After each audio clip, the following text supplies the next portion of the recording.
ಇನ್ನು ಸೋನು ನಿಗಮ್ ಅವರಿಗೆ ಪಶ್ಚಾತ್ತಾಪ ಅನ್ನೋದಾಗಿಲ್ಲ ಅಂತ ಹೇಳಿ ಗಾಯಕಿ ಶಮಿತಾ ಮಲ್ನಾಡ್ ಬೇಸರ ವ್ಯಕ್ತಪಡಿಸಿದ್ದಾರೆ.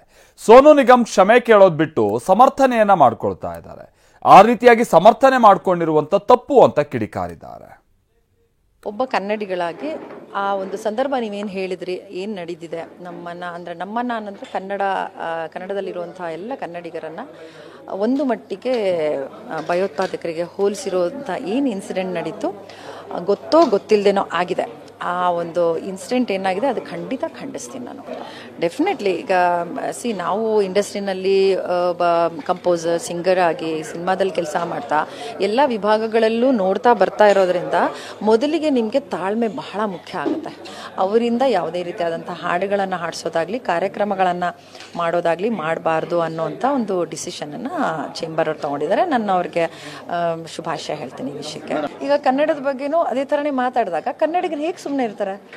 ನಾವು ನಮ್ಮ ನೋವನ್ನು, ನಮ್ಮ ಕೋಪವನ್ನು ಹೇಗೆ ತೊಡ್ಕೋಬೋದು?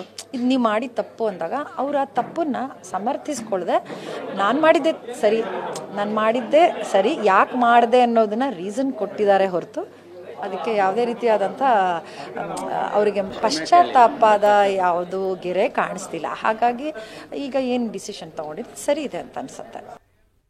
ಇನ್ನು ಕನ್ನಡ ಭಾಷೆಯ ವಿಚಾರವಾಗಿ ಕನ್ನಡ ಹಾಡನ್ನ ಹಾಡಿ ಅಂತ ಕೇಳಿದಂತ ಸಂದರ್ಭದಲ್ಲಿ ಸೋನು ನಿಗಮ್ ಅವರ ವರ್ತನೆ ವಿಚಾರವಾಗಿ ಈಗ ಆಲ್ರೆಡಿ FIR ಕೂಡ ದಾಖಲಾಗಿದೆ. ಈಗ ಮತ್ತೊಂದು ಶಾಕ್ ಅಂತ ಅಂದ್ರೆ ಕನ್ನಡ ಚಿತ್ರರಂಗದಿಂದ ಸೋನು ನಿಗಮ್ ಅವರನ್ನ ಬ್ಯಾನ್ ಮಾಡುವಂತ ನಿಟ್ಟಿನಲ್ಲಿ ನಿರ್ಧಾರಕ್ಕೆ ಬರಲಾಗಿದೆ.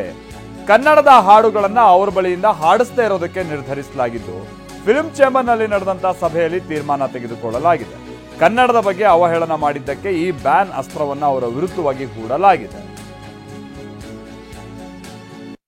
ಕ್ಷಮಾಪಣೆ ಕೇಳುವವರೆಗೂ ಬ್ಯಾನ್ ಇದ್ದಂಗೆ. ಅಸಹಕಾರ ಅಂದ್ರೆ ಏನು? Just like ban. ನಾವು ಅವ್ರಿಗೆ ಯಾವುದೇ ರೀತಿಯ ಪ್ರೋತ್ಸಾಹ ಕೊಡಲ್ಲ, ಯಾರು ಕರೆಯೋದಿಲ್ಲ, ಯಾರು ಅವ್ರ ಹತ್ರ ಆಡಿಸೋದಿಲ್ಲ. ಯಾವುದೇ ಇವೆಂಟು ನಮ್ಮ ಕರ್ನಾಟಕ ಸ್ಟೇಟ್ಗೆ ಬರೋಂಗಿಲ್ಲ. ಯಾವುದೇ ನಮ್ಮ ಕರ್ನಾಟಕದ ಜನತೆಗೆ ಅವ್ರು ಏನು ಬಹಿರಂಗವಾಗಿ ಕ್ಷಮಾಪಣೆ ಕೇಳಿದಾಗ ನಾವು ಮುಂದಿನ ಏನು ಮಾಡ್ಬೋದು ಅನ್ನೋದು ಇದು ಯೋಚನೆ ಮಾಡ್ತೀವಿ. ಮತ್ತೊಂದು ಕಡೆ ಗಾಯಕ ಸೋನು ನಿಗಮ್ ಅವರ ದುರ್ವರ್ತನೆ ಏನಿದೆ ಇದು ಇದೇ ಮೊದಲೇನಲ್ಲ ಅಂತ ನಿರ್ಮಾಪಕ ಸಂಘದ ಅಧ್ಯಕ್ಷ ಉಮೇಶ್ ಬಣಕರ್ ಆಕ್ರೋಶ ಹೊರಹಾಕಿದ್ದಾರೆ. ಅವ್ರು ಯಾಕೆ ಹೇಳ್ತಾ ಇದ್ದಾರೆ ಅಂತಂದ್ರೆ ಹಿಂದಿಯಲ್ಲಿ ಒಂದು ಹಾಡಿಗೆ 40,000 ರೂಪಾಯಿ ತೆಗೆದುಕೊಳ್ತಾರೆ, ಅದೇ ಕನ್ನಡದಲ್ಲಿ 2 ಲಕ್ಷ ತೆಗೆದುಕೊಂಡ್ರು ಹೀಗೆ ಅಹಂ ತೋರಿಸ್ತಾರೆ ಅಂತ ಕಿಡಿಕಾರಿದ್ದಾರೆ. ಗೋಡೆ ಮೇಲೆ ದೀಪ ಇಡ್ತಕ್ಕಂಥ ವ್ಯವಸ್ಥೆ, ಕನ್ನಡದ ವಿಚಾರ, ಭಾಷೆಯ ವಿಚಾರ ಬಂದಾಗ ಯಾವುದೇ ರೀತಿ ಆ ಥರ ತೀರ್ಮಾನಗಳನ್ನ ತಗೊಳಕ್ಕಾಗಲ್ಲ. ನಾರಾಯಣಗೌಡರು ಪಾಪ ಅವ್ರ ಆತಂಕ ನನಗೆ ನೆನ್ನೆನೂ ಕೂಡ ಫೋನಲ್ಲಿ ಅವ್ರ ಜೊತೆನಲ್ಲಿ ಮಾತಾಡಿದೆ. ಅವರು ತುಂಬ ಆ ವಿಚಾರದಲ್ಲಿ ಸ್ಟ್ರಿಕ್ಟ್ ಆಗಿದ್ದಾರೆ. ನಾವು ಕೂಡ ಅದನ್ನು ನಮಗೂ ಅದು ಮನವರಿಕೆ ಆಗಿದೆ. ಸೊ ಅದನ್ನು ನಾವು ವ್ಯವಸ್ಥಿತವಾಗಿ ಇವತ್ತಿನ ದಿವಸ ಈ ಮೀಟಿಂಗ್ ಏನಿದೆ ಈ ಮೀಟಿಂಗ್ನಲ್ಲಿ ಡಿಸೈಡ್ ಮಾಡ್ತೀವಿ. ಆಮೇಲೆ ಅವರ ದುರ್ವರ್ತನೆ ಇದು ಮೊದಲನೇ ಸಾರಿ ಅಲ್ಲ.